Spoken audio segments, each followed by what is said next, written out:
फिलहाल मैं बैठा हूं एक भारतीय मैन्युफैक्चरर की आज तक की सबसे आधुनिक इलेक्ट्रिक व्हीकल में।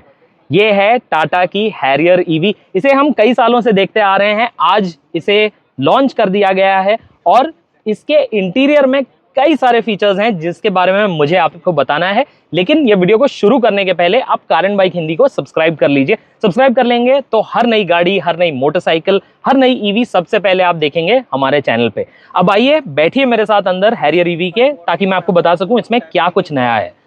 आप इसका डैशबोर्ड देख के ये कहेंगे कि अमान भाई तो कुछ भी कह रहे हैं यार, ये तो काफी देखा देखा सा लग रहा है। डिजाइन के मामले में भले ही ये डीजल हैरियर से मिलता जुलता हो, बट इसमें फीचर्स कई सारे नए ऐड किए गए हैं।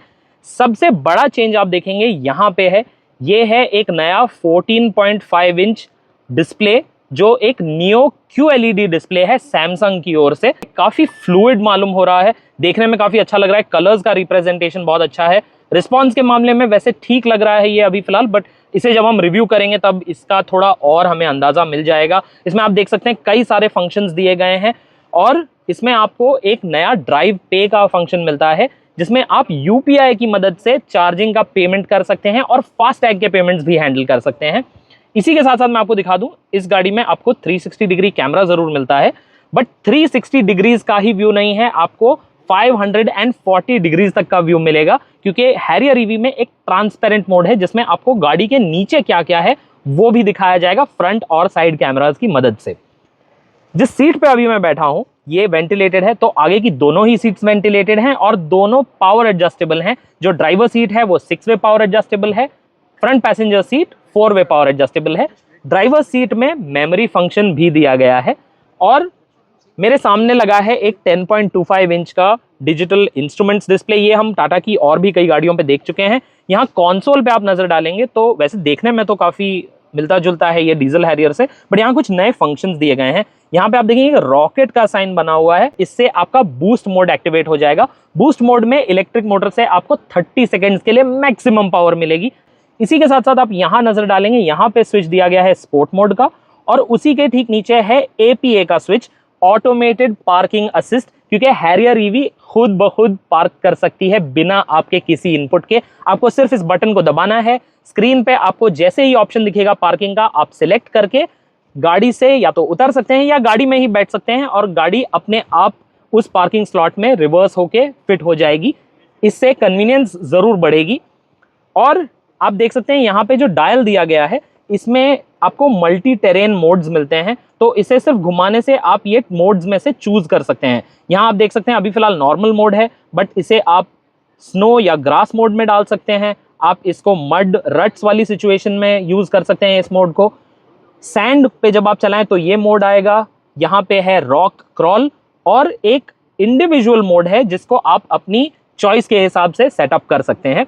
इसी के साथ साथ इस गाड़ी में आपको एक ऑफ रोड असिस्ट का फंक्शन भी मिलेगा।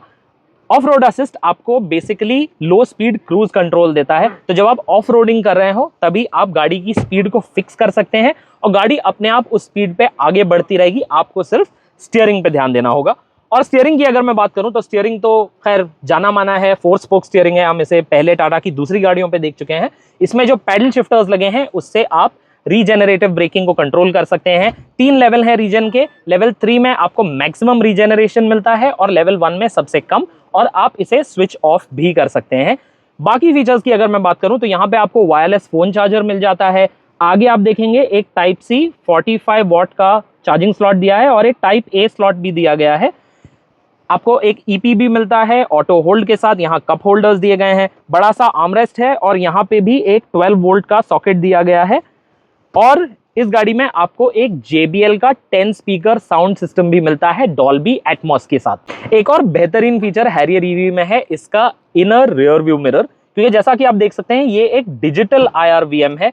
इसमें आपको व्यू मिलता है पीछे का और आगे का भी, तो गाड़ी में अगर पैसेंजर्स भी बैठे हो और पीछे आपने काफी सारा सामान भी रखा हो तो भी आपको रियर वर्ड विजिबिलिटी में कोई दिक्कत नहीं आने वाली, क्योंकि शार्क फिन एंटेना में एक कैमरा लगा है जिसकी फीड आप इस मिरर पे देख सकते हैं और फ्रंट कैमरा का व्यू भी आप इस पे ले सकते हैं। इसमें डुअल डैश कैम की फंक्शनैलिटी है और इसमें 128 GB का स्टोरेज स्पेस भी है, ताकि हर जर्नी पे आप सारी सराउंडिंग्स को कैप्चर करके उसे स्टोर कर सकें अगर आपको जरूरत पड़े फ्यूचर में कभी कोई इंसिडेंट के मामले में। अब चलिए पीछे बैठ के देखते हैं हैरियर ईवी की रियर सीट एक्सपीरियंस कैसी है। तो अब मैं बैठ गया हूँ हैरियर ईवी की रियर सीट में और मैं आपको ये बता सकता हूँ कि यहाँ पे स्पेस काफी अच्छा है। फ्लोर जो है वो ऐसा लग रहा है कि थोड़ा सा ऊपर किया गया है क्योंकि बैटरी पैक को नीचे फिट किया गया है, बट फिर भी सीट में अंडर थाई कुशनिंग काफी अच्छी है और सीट की जो ओवरऑल जो शेप है वो भी काफी सपोर्टिव है। यहाँ आप देख सकते हैं एक बड़ा सा आर्मरेस्ट दिया गया है कप होल्डर्स के साथ, पर हेडरेस्ट अभी भी आपके पास 2 ही हैं पीछे, मिडिल पैसेंजर के लिए हेडरेस्ट नहीं दिया गया है। इसी के साथ साथ आप यहाँ आगे नजर डालें, यहाँ पे एक छोटा सा स्टोरेज कंपार्टमेंट दिया गया है और 2 65 वॉट USB-C चार्जिंग पोर्ट्स भी दिए गए हैं। कैबिन में एक खुला फील आता है पैनोरामिक सनरूफ की मदद से और पीछे मेरे पास एक रियर सनशेड भी दिया गया है, जिस दिन धूप ज्यादा होगी उस दिन इसका इस्तेमाल कर लेंगे। और एक खास फीचर इंक्लूड किया गया है हैरियर ईवी में। अब समझिए मैं यहाँ बैठा हूँ और आगे एक पैसेंजर बैठे हैं, बट मुझे लग रहा है कि यहाँ जगह थोड़ी कम है, तो मैं पावर्ड बॉस मोड का इस्तेमाल करके इस सीट को आगे कर सकता हूं। जैसा कि आप देख सकते हैं ये आगे हो गई और इसके बैकरेस्ट एंगल को भी मैं एडजस्ट कर सकता हूं सिर्फ इस स्विच को दबा के। काफी लग्जरी वाली फीलिंग आ रही है। मेरा ऐसा मानना है कि टाटा को रियर सीट्स में भी वेंटिलेशन का फंक्शन ऐड कर ही देना चाहिए था, पर आपको क्या लगता है हमें कमेंट सेक्शन में बताएं। अब क्विकली चल के इसके बूट स्पेस पे नजर डालते हैं। हैरियर ईवी में आपको एक पावर्ड टेलगेट मिलता है, जिसके खुलते ही आप देख सकते हैं यहाँ पे 502 लीटर का टोटल स्टोरेज दिया गया है। जो रियर सीट है वो 60-40 स्प्लिट है और रियर सीट्स को कंप्लीटली फोल्ड कर देने पे आपके पास करीब 1000 लीटर का स्टोरेज स्पेस होगा। यहाँ पे आपको एक फुल साइज स्पेयर व्हील आज भी मिल जाएगी, पर अगर आपके पास और भी सामान है तो हैरियर ईवी में एक खास जगह है। आगे चलिए मैं बताता हूँ। जब बूट में आप काफ़ी सारा सामान रख लेंगे तब भी आपके पास थोड़ा एक्स्ट्रा स्टोरेज स्पेस होगा, क्योंकि हैरियर ईवी में आपको एक ट्रंक भी मिलता है। यहाँ टोटल स्टोरेज कैपेसिटी 35 लीटर की है। महिंद्रा XEV 9e में आपको ज़्यादा ट्रंक स्पेस मिलती है, बट यहाँ पे आपके पास ये एडवांटेज है, अगर आपके पास कुछ भी एडिशनल सामान है तो आप उसे यहाँ ज़रूर रख सकते हैं। हैरियर ईवी में आपको लेवल 2 ADAS भी मिलेगा, बट एक इम्पॉर्टेंट चीज़ जो बहुत लोग आपको नहीं बताएंगे वो ये है कि टाटा ने इसमें एक इंडिया स्पेसिफिक फीचर भी शामिल किया है, जिसका नाम है लो स्पीड ऑटोनोमस इमरजेंसी ब्रेकिंग। जो रेगुलर कार्स में जहां ADAS प्रेजेंट होता है वहां AEB सिर्फ हाई स्पीड पे काम करता है, इसमें लो स्पीड पे भी काम करेगा, ताकि जब आप रिवर्स कर रहे हो या किसी छोटी सी गली में घुस रहे हो तभी भी वो सिस्टम पूरी तरह काम कर सके और आपको और रोड यूजर्स को भी सेफ रख सके। अब फटाफट बैटरी और मोटर की बात कर लेते हैं। हैरियर ईवी के साथ आपको 2 बैटरी ऑप्शंस मिलते हैं, एक 65 किलोवाट आवर का और एक 75 किलोवाट आवर का। दोनों ही बैटरीज में आपको LFP सेल्स मिलेंगी। ये बैटरी पैक बनाया है ऑक्टिलियन कंपनी ने और इसमें आपको डुअल मोटर का ऑप्शन मिलेगा।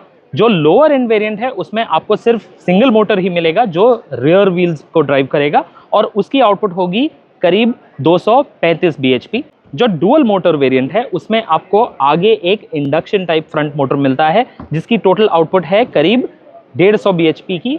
तो आपको जो कंबाइंड आउटपुट मिलेगी डुअल मोटर वर्जन में वो होगी 300 bhp से भी ज्यादा और टोटल टॉर्क आपको मिलेगा 504 न्यूटन मीटर का। आप बूस्ट मोड का इस्तेमाल करके उस टॉर्क को फुल्ली एक्सेस कर पाएंगे, पर सिर्फ 30 सेकेंड के लिए। टाटा का कहना है कि हैरियर ईवी डुअल मोटर के साथ 0 to 100 km/h कर लेगी सिर्फ 6.3 सेकेंड्स में और इसकी टॉप स्पीड इलेक्ट्रॉनिकली लिमिटेड है 180 km/h तक। दो टाटा का यह कहना है कि अगर उस कैप को हटा दिया जाए तो हैरियर ईवी 200 किलोमीटर प्रति घंटे की स्पीड को भी पार कर जाएगी। अब फटाफट बात कर लेते हैं रेंज की। आज टाटा ने हमें यह बताया कि जो 75 किलोवाट आवर वाला वर्जन है उसमें आपको सर्टिफाइड रेंज मिलती है 627 किलोमीटर की, पर जो रियल वर्ल्ड रेंज होगी इसकी वो होगी करीब 480 से 500 किलोमीटर के बीच। टाटा ने अभी ये स्पेसिफाई नहीं किया है कि हर वेरिएंट के लिए रेंज की रेटिंग क्या होगी। चार्जिंग की फटाफट बात कर लेते हैं। यहाँ पे आप देख सकते हैं टाटा ने लगाया है अपना DC फास्ट चार्जर, क्योंकि Harrier EV 120 kilowatt DC current accept कर सकती है, रैपिड चार्ज कर सकती है। टाटा का कहना है कि इसे 250 किलोमीटर की रेंज रीगेन करने के लिए सिर्फ 15 मिनट का वक्त लगेगा। ये 1.5C के चार्ज रेट से चार्ज हो सकती है और इसमें आपको वारंटी मिलेगी लाइफ टाइम। तो जो बैटरी है उस पर आपको लाइफ टाइम वारंटी मिल जाएगी जैसे ही आप खरीदेंगे, और जो सेकंड ओनर है उसके लिए भी काफ़ी लंबी वारंटी का टाटा ने इंतज़ाम किया है। फिलहाल टाटा ने हमें पूरी रेंज की प्राइसेस नहीं दी हैं, सिर्फ ये कंफर्म किया है कि जो एंट्री लेवल मॉडल है 65 किलोवाट आवर बैटरी वाला, उसकी शुरुआती कीमत होगी 21.5 लाख रुपए, 21.49 लाख। ये कीमत आज टाटा ने हमें बताई है। जो फुल रेंज प्राइसेस है वो आने वाले दिनों में टाटा हमें बताएगी, और इसकी जो बुकिंग्स हैं वो शुरू होंगी जुलाई 2 से। तो आपको कैसी लगी हैरियर ईवी, हमें कमेंट सेक्शन में बताएं। क्या आपको इसके फीचर्स पसंद आए, जो इंटीरियर है इसका वो आपको रेगुलर हैरियर से ज़्यादा अच्छा लगा, क्या इसकी रेंज और इसकी बैटरी कॉन्फ़िगरेशन आपको पसंद आई? हमें अपने ख्याल कमेंट सेक्शन में बताएं। अगर आपको ये वीडियो पसंद आया, इन्फॉर्मेटिव लगा, तो हमें एक थम्स अप ज़रूर दे दीजिएगा। और अगर आप किसी को जानते हैं जो हैरियर ईवी में इंटरेस्टेड हो तो उनके साथ ये वीडियो शेयर ज़रूर कीजिए।